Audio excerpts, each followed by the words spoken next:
Very good afternoon, children. This is L.K. Tripathi, SST teacher from LPM Public School, Gola Bazar, Gorakhpur.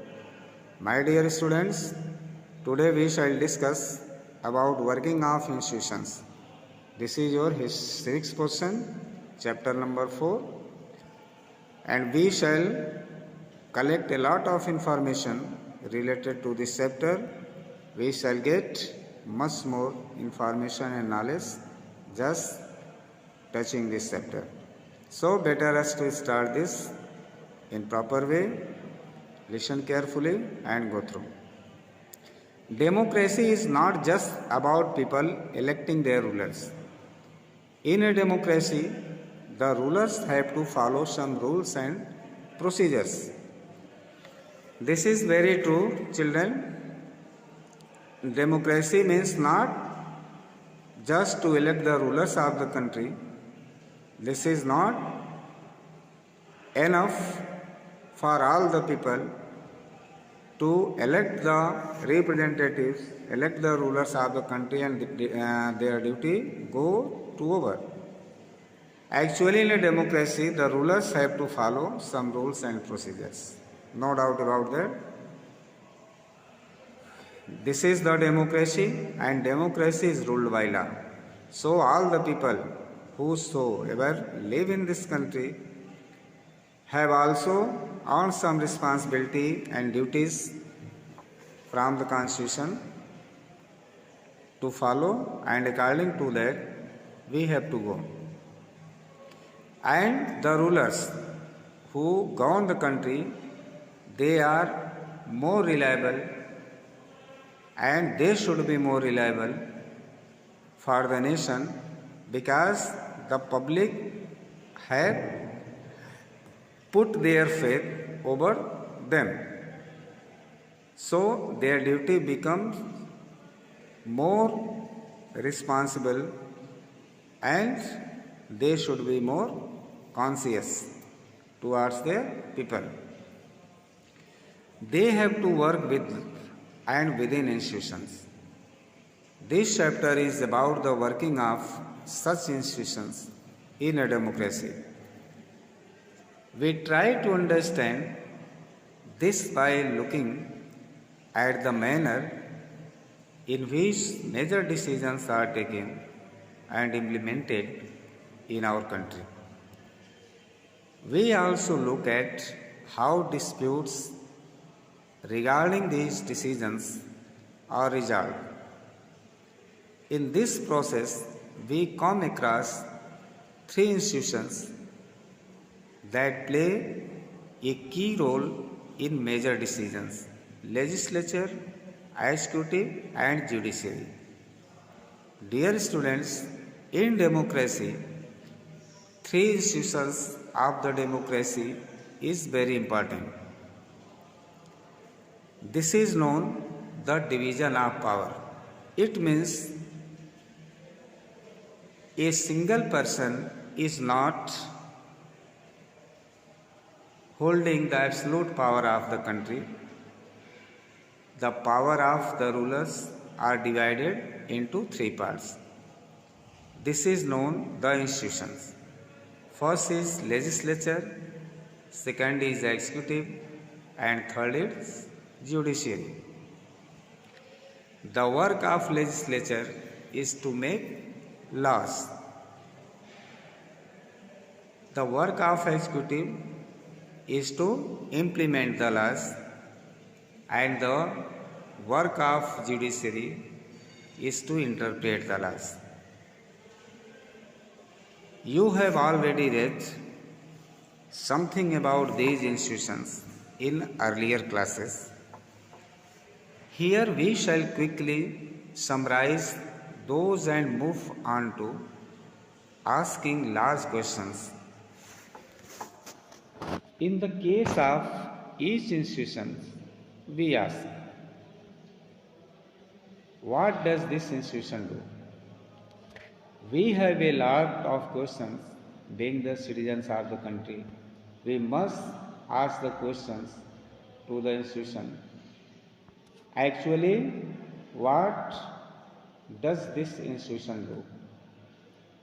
what is the work of the institution actually, which is made for us in the country. How is this institution connected to other institutions? What makes its functioning more or less democratic? The basic objective here is to understand how all these institutions together carry on the work of government. Sometimes we compare these with similar institutions in other democracies. In this chapter, we take our examples from the working of the national level government called central government, union government, or just government of India. We can refer the government of country by these names, that is central government, union government, or just government of India. While reading this chapter, you can think of and discuss examples from the working of the government in your state. When we will read this chapter, you can ask or you can discuss about the working of the government in your state. You can know anything related to your country, wherever you live. So, 4.1, let us see it. How is the major policy decision taken? How does government take decision about the major policy?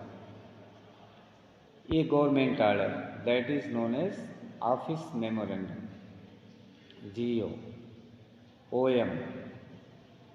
First of all, this is essential for us to know. A government order on August 13, 1990, the Government of India issued an order. It was called an Office Memorandum. Like all government orders, it had a number and is known by that OM. OM number this and this, dated 13/8/1990. The Joint Secretary, an officer in the Department of Personnel and Training in the Ministry of Personnel, Public Grievances and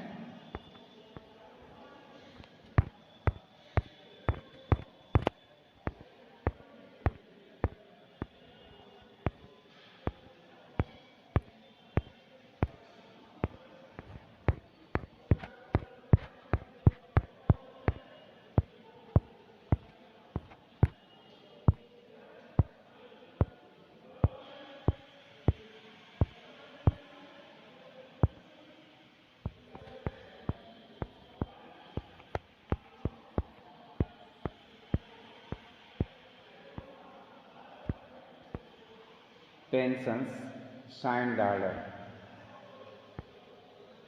It was quite short, barely one page. It looked like any ordinary circular or notice that you may have seen in school. The government issues hundreds of orders every day on different matters, but this one was very important and became a source of controversy for several years. Let us see how the decision was taken and what happened later. Means you can know that the Joint Secretary, who is the officer of the same department, that is known as Personnel and Training in the Ministry of Personnel, मतलब इस department का जो secretary है वो एक order issue करता है जो पब्लिक ग्रीवेंस से जुड़ा हुआ मामला है, पेंशन से रिलेटेड मामला है, और इसमें जो है बहुत छोटा ऑर्डर था, एक पेज का था, जो ऑर्डिनरी सर्कुलर की तरह से दिखता था, जो डेली बहुत सारे सर्कुलर्स गवर्नमेंट इशू करती है उसी जैसा था, लेकिन दिस वाज वेरी इम्पॉर्टेंट और ये बहुत महत्वपूर्ण था जो ऑर्डर देखा जा रहा है इसमें, और ये कंट्रोवर्शियल मैटर हो गया और बहुत सालों तक ये जो है विरोधाभासी मामला इसमें बना रहा, because once circulating any order by the government is considered as the final order by the government. To make any amendment in the circular, the process is very long. After a long discussion and long reading, the government think to change the lines or to change the order. So that is very complicated matter.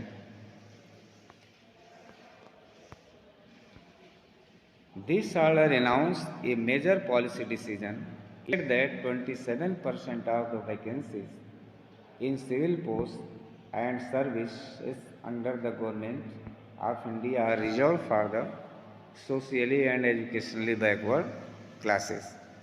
This was the order of reservation, which we have to go here to understand better.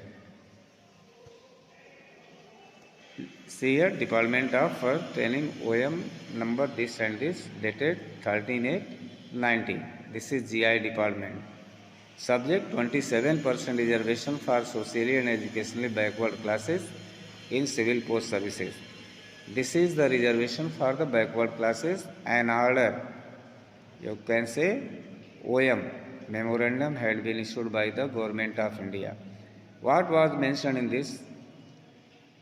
In a multiple undulating society like ours, early achievement of the objective of social justice, enshrined in the Constitution, is a must. The second backward classes commission, called the Mandal Commission, was established by the term government with this purpose in view, which submitted its report to the Government of India on 31st December 1980. First of all, the Mandal Commission, which was established by the Government of India to study about the matters of the OBCs, other backward classes, and this report was submitted by this commission. They mention all the grievances and bad condition of the OBCs. On that ground, the government decided to give them reservation, 27% reservation in all the government services. And this commission was set up in 31st December 80, which was submitted the report in this year. Number 2, government have carefully considered the report and the recommendations of the commission in the present context regarding the benefits to the extended to the socially and educationally backward classes as opened by the commission, and are of the clear view that at the outset certain weightage has to be provided to such classes in the services of the union and their public undertakings. Accordingly, orders are issued as follows. After a serious study of the report, the government decided about them, those who were socially and educationally backward class, that they must be given reservation in all the services and all the undertaking public sectors. 27% of the vacancies in civil posts and services under the Government of India shall be reserved for SCBC, socially and economically backward classes. Next, that is memorandum number this, dated 8/9/1993. What is this?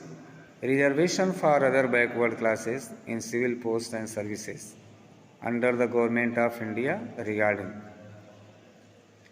The undersigned is directed to refer this department OM number this yes seat dated that 13 August 1990 and 25 September 1992, 91 order number 2, and services under the Government of India, and to say that following the Supreme Court judgment in the Indira Shahani and other versus Union of India and other cases. Read petition number 930, that is civil suit of 1990.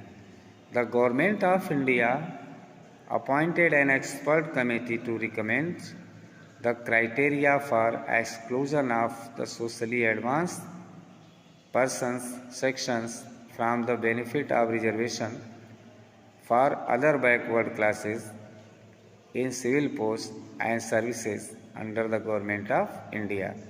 This was memorandum issued by the Government of India in favor of SC/ST reservation, by OBC reservation, SC/BC reservation. This is known as memorandum, and the order was issued by the Government of India that time in their favor. So again we shall repeat it. This order announced a major policy decision. It said that 27% of the vacancies in civil posts and services under the Government of India are reserved for the socially and educationally backward classes. That is known as SC/BC. SC/BC is another name for all those people who belong to castes that are considered backward by the government. The castes which were mentioned in the list of the Government of India, they were known SC/BC, and for them 27% job security was assured by the reservation. Others could not compete for these jobs. On their seats, no other caste could go to be appointed. Only they will be entitled to hold the chairs. The decision makers. Who are the decision makers? Who decided to issue this memorandum? Clearly, such a big decision could not have been taken by the person who signed that document. We can say the decision which was prepared by the person, clearly not taken by the same person. The officer was merely implementing the instructions given by the Minister of Personal Public Grievances and Pensions, of which the department was a part. It is very true, all the decisions taken by the government, there is no any role of the officer who prepared the documents or who signed the letters. But the decision, ultimate decision is taken by the concerning ministry, and the minister is responsible for that. The officers of the department prepare the strategies and advise the ministers about the same, and the decision is taken by the concerning minister of the department. We can guess that such a major decision would have involved other major functionaries in our country. You have already read in the previous class about some of them. Let us go over some of the main points that you covered them. Very important points are given below. They must be read by us, and we shall discuss them in the next video. Till then, we have to be careful and responsible towards our task Do your all the tasks carefully and be safe. Thank you. Have a nice day.